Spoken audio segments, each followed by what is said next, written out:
चलिए, तो नए साल के शुरुआत के साथ ही प्रशांत किशोर बीपीएससी प्रारंभिक परीक्षा को फिर से कराए जाने की मांग को लेकर अनशन पर बैठे थे और बीपीएससी अभ्यर्थियों के समर्थन में चल रहा उनका ये अनशन लंबा खिंचा। इस दौरान काफी नाटकीय घटनाक्रम इस पूरे अनशन के दौरान देखने को मिले। कई तरह के आरोप प्रशांत किशोर पर लगे, लेकिन अब जाकर प्रशांत किशोर ने अपना अनशन तोड़ा है। ये तस्वीरें आपको दिखा रहे हैं। जूस पिलाकर प्रशांत किशोर का अनशन तोड़वाया गया है, लेकिन अब भी प्रशांत किशोर अनशन स्थल से ही अब बिहार के लोगों की समस्याओं के समाधान के लिए नए सिरे से आंदोलन को तैयार नजर आ रहे हैं। प्रशांत किशोर ने ऐलान कर दिया है कि अब सत्याग्रह होगा। बिहार के लोगों की समस्याओं के समाधान के लिए सत्याग्रह करेंगे प्रशांत किशोर।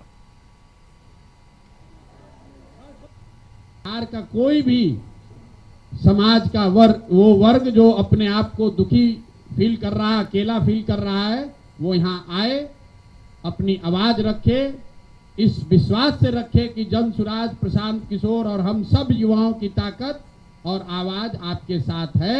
आपको व्यवस्था से डरने की जरूरत नहीं है। व्यवस्था में गलती और जाति करने वालों से डरने की जरूरत नहीं है। इस आश्रम को शुरू करने के पीछे एक संकल्प ये है कि आने वाले 8 हफ्तों में बिहार से 1 लाख युवाओं को, इसको याद रखिए, 1 लाख युवाओं को इस आश्रम में लाकर सत्याग्रह की ताकत और उसके द्वारा बिहार के समाज की चेतना को पुनर्जीवित करने के लिए ऐसे 1 लाख छात्रों को, युवाओं को यहां से प्रशिक्षित करेंगे ताकि वो जाएं और बिहार की समाज को जगाएं, उनको बताएं, समझाएं कि मेरे भाई, जातीय और धार्मिक उन्माद में पड़कर जब तक वोट देते रहोगे तब तक इसी तरह की असंवेदनशील व्यवस्था को आपको झेलना पड़ेगा। बिहार का कोई भी। तो प्रशांत किशोर ने ऐलान कर दिया है कि अनशन भले खत्म हो गया है, लेकिन आंदोलन ने अपना स्वरूप बदल लिया है। अब सत्याग्रह करेंगे बिहार के लोगों की समस्याओं के समाधान के लिए। सहयोगी गौतम अनशन स्थल पर मौजूद हैं, जहां प्रशांत किशोर ने तैयार किया है एक ऐसा स्थल जहां लोग पहुंचेंगे, उनसे बातचीत होगी। गौतम से बातचीत करते हैं और उनसे जानते हैं कि प्रशांत किशोर की क्या भावी योजना है, क्योंकि प्रशांत किशोर इससे पहले लंबी पदयात्रा पूरे बिहार की करीब करीब कर चुके हैं। वो कहते आए हैं कि अलग अलग इलाकों में लोगों की क्या समस्या है वो लोगों से मिलकर समझ चुके हैं और अब उन समस्याओं के समाधान के लिए आंदोलन अगले स्तर पर ले जाने वाले हैं प्रशांत किशोर। गौतम, और देखिए, ये एक ऐसा जगह स्थापित अब कर दिया गया प्रशांत किशोर के तरफ से, जो यहाँ पर बिहार के लोगों को उन्होंने आमंत्रित किया है और वहाँ से उनसे अपील की है कि मैं अब उनके पास नहीं जाऊँगा, आप मेरे पास आइए और एक जगह मैं आपको पटना में देता हूँ जहाँ पर आप अपनी बात को जो है सत्याग्रह के माध्यम से जो है सरकार तक पहुँचाने की कोशिश की। देखिए, आगे क्या कुछ होगा इस स्थल का, किस तरह से ये स्थल रहेगा या जो है बदलाव इसमें होंगी, प्रशांत किशोर की राजनीति आगे क्या कुछ होगी, किस तरह से वो जो है चुनाव को देखेंगे। मगर ये 8 सप्ताह के लिए, यानी होली तक जो है, ये 2 महीनों के लिए जो है ये स्थल रहेगा। ये प्रशांत किशोर ने इस बात को पुष्टि कर दी है। प्रशांत किशोर ने ये कहा कि 8 हफ्तों तक जो है 1 लाख छात्रों को जो है यहाँ पर जो है प्रशिक्षित किया जाएगा। यहाँ पर उन्हें यह बताया जाएगा कि गांव में जाए, वो मास्टर ट्रेनर के रूप में 1 लाख जो है बिहार के छात्रों को, युवाओं को जो है प्रशिक्षित किया जाएगा कि वो बिहार में जाएं और ये जाकर बातों को बताएं कि किस तरह से बिहार में बदलाव की ज़रूरत है, जनता को क्या कुछ जो है बदलाव के लिए चाहिए और क्या कुछ उन्हें करना है आगामी 2025 के चुनाव में।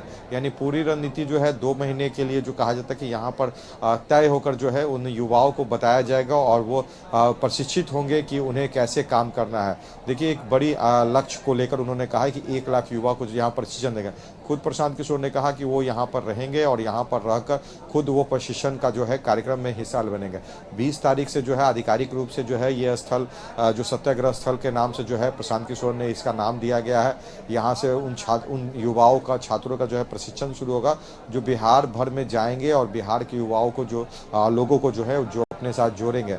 किस तरह से किन विषयों को लेकर वो आंदोलन कर रहे हैं, उन्होंने ये भी बात कुछ अपने इस माध्यम से रखा है। उन्होंने कहा कि बिहार में प्रशासन लॉ एंड ऑर्डर बिगाड़ने के नाम पर जिस तरह से लोगों के आवाज़ को कुचल देती है, वो कानून के खिलाफ उनकी लड़ाई होगी। साथ ही साथ उन्होंने बीपीएससी के छात्रों के आंदोलन जो गांधी मैदान में चल रहा था, उस दौरान लाठीचार्ज हुई है और जो हंगामा प्रदर्शन किया गया है, जिस तरह से प्रशासन का चेहरा दिखा है, उसके खिलाफ उन्होंने बिहार के खासकर पटना के जो है प्रशासनिक पदाधिकारियों पर जो है कार्रवाई करने को लेकर जो है उन्होंने अपना एक स्टैंड क्लियर किया है। चाहे वो कोर्ट में उनको लेकर चुनौती देना हो या जो कहा जा सकता है कि ह्यूमन राइट्स के माध्यम से उन्हें जो है इस समस्या को लेकर जो है अपनी फरियाद वहाँ पर लगाएं। तो प्रशांत किशोर ने कहा कि ये ना समझे कि मैं किन्हीं को छोड़ूंगा। ये चीज़ स्पष्ट है कि बस मैंने आंदोलन जिस तरह से किया, उस आंदोलन को दबाने की कोशिश की गई और प्रशासनिक स्तर के जो लोग इसमें जो है अपनी भूमिका जिन्होंने निभाई है, उनके खिलाफ ये मेरा आंदोलन होगा। यानी कि गौतम, प्रशांत किशोर अब सक्रिय रहेंगे, उनके कार्यक्रमों का स्वरूप बदल जाएगा। हम चाहेंगे आप एक बार उस स्थल को दिखाएं कि अलग अलग जगह किस तरह से अलग अलग टोलियों में उनकी टीम मौजूद है और किस तरह से जब लोग प्रशांत किशोर से मिलने आएंगे तो इस पूरी प्रक्रिया को आगे बढ़ाया जाएगा। एक बार उस आंदोलन स्थल की झलक हम चाहेंगे कि आप दर्शकों तक पहुंचाएं।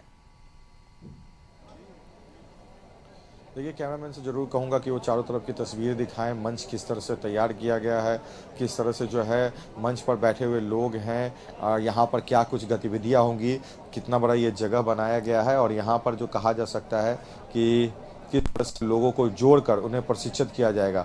चारों तरफ की जो तस्वीरें हैं ये यही बात को दिखाएगी कि किस तरह से यहाँ पर लोगों को रहने की व्यवस्था की गई। हालांकि ये देखिए अभी खुला पूरा मंच है, खुले मंच पर जो है ये तैयारी यहाँ पे लोगों के रहने के लिए उस तरह की नहीं है, मगर हाँ ये जरूर है कि 2 दिनों बाद अगर युवाओं को जोड़कर एक बड़ा कार्यक्रम शुरुआत की जाएगी तो यहाँ पर टेंट जरूर लगाए गए, मगर खुले ठंड में क्या कुछ व्यवस्था होगी, कंबल और ये तमाम चीज़ों की, क्योंकि ये जरूरी चीज़ है ठंड से बचने। बिल्कुल, लेकिन कुछ भी हो ये तय है कि पटना में किसी भी सियासी दल का कोई भी कार्यक्रम उसके पार्टी दफ्तर में होता है या कहीं भी होता है तो उससे बड़ा स्थल प्रशांत किशोर ने 2025 के चुनाव से पहले अपने सहयोगियों को, अपने साथियों को प्रशिक्षित करने और चुनाव में एक प्रभावशाली भूमिका में किस तरह से वो समस्याओं के समाधान के लिए अपनी मौजूदगी दर्ज करा सकें, उसकी शुरुआत सत्याग्रह के साथ कर दी है। धन्यवाद गौतम इन तमाम तस्वीरों और तमाम जानकारियों के लिए।